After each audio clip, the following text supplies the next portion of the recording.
Greetings, Saints of Tomorrow. Today we celebrate the feast of the recently canonized Saint Carlo Acutis. He is often called the Cyber Apostle of the Eucharist.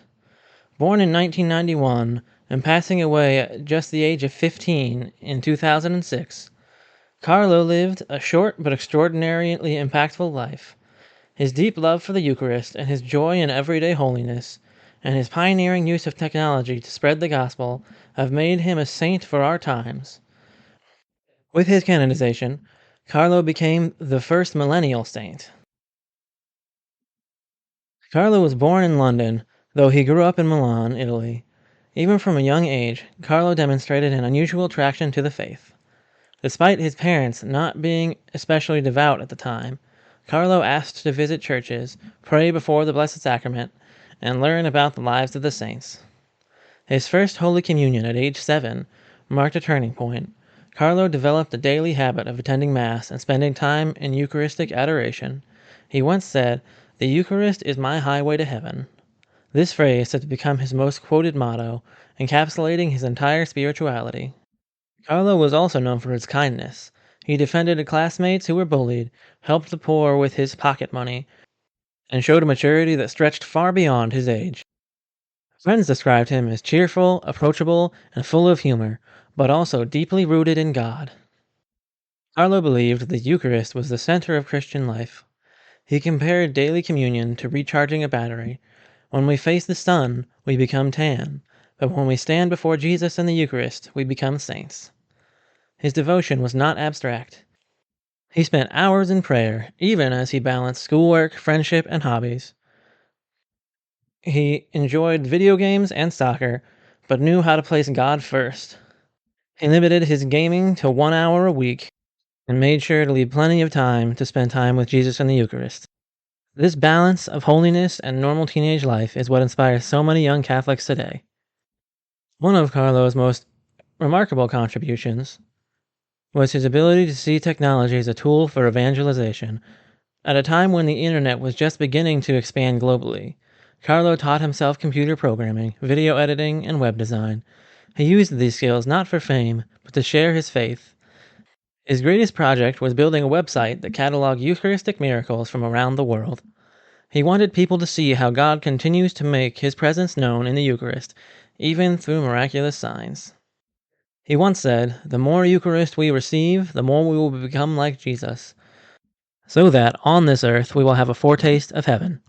For him, the Eucharist was not just a doctrine, it was a living reality that needed to be shared.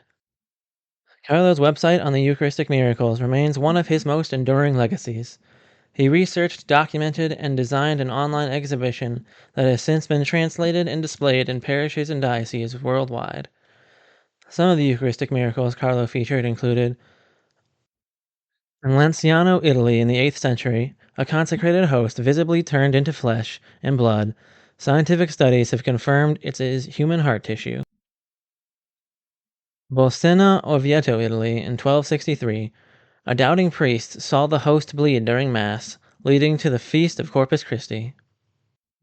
Santarem, Portugal in the 13th century, a stolen host began to bleed profusely, and the miracle is still venerated today.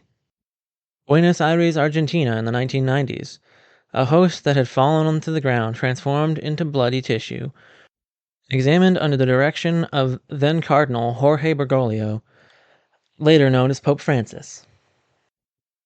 Tixtla, Mexico in 2006. During Mass, a host began bleeding. The fact that it was human blood was later confirmed by scientific analysis.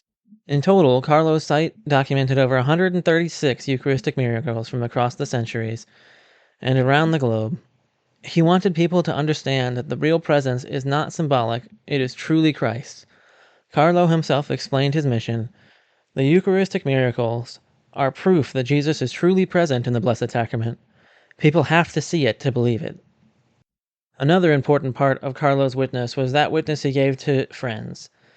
One striking example of Carlo's influence was his friendship with a Hindu classmate. Through Carlo's joyful witness and explanation of the faith, this friend was inspired to convert to Catholicism. Carlo's natural way of sharing his love for Jesus and the Eucharist, without pressure but with genuine charity, helped open a heart to Christ. This story highlights that Carlo evangelization was not only digital, but deeply personal. In 2006, Carlo was diagnosed with an aggressive form of leukemia. Despite the rapid progression of his illness, he offered his suffering for the Pope and for the Church. He told his mother, "I offer all the suffering I will ever have to suffer for the Lord, for the Pope, and the Church." Carlo faced his illness with extraordinary serenity. He continued to attend Mass as long as possible and prayed fervently. Just days before his death, he said, "I am happy to die because I lived my life without wasting a single minute on things that don't please God." On October 12, 2006, Carlo Acutis passed away at the age of 15. He was buried in Assisi, the city of his beloved Saint Francis. Carlo's fame for his holiness spread rapidly after his death. Reports of miracles attributed to his intercession poured in. In 2020, Pope Francis beatified him, calling him a model for young people in the digital age.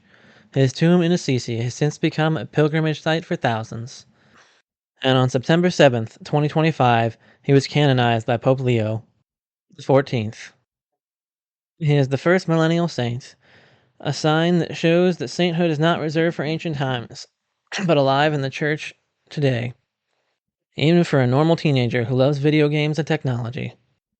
Carlo's life carries powerful lessons with it. Holiness is possible for anyone, no matter what their age. The Eucharist must be at the center of Christian life. Technology can be used for good and as a tool for evangelization. And small daily choices to love God and others lead to sanctity. Carlo once said, "Not me, but God." He wanted to disappear so that Christ could shine through him. His humility, joy, and love continue to inspire millions today. Carlo Acutis shows us that sainthood is not outdated. It is the most modern, most radical way to live. He embraced Jesus in the Eucharist, used his talents to evangelize, and faced suffering with faith. Carlo stands as a beacon for the digital generation, proof that holiness is always timely.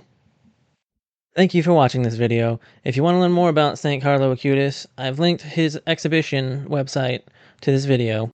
Comment below your favorite saints. If you like what we do here and want to support us, please see our locals page linked in the description. And like and subscribe to be inspired by the lives of more saints.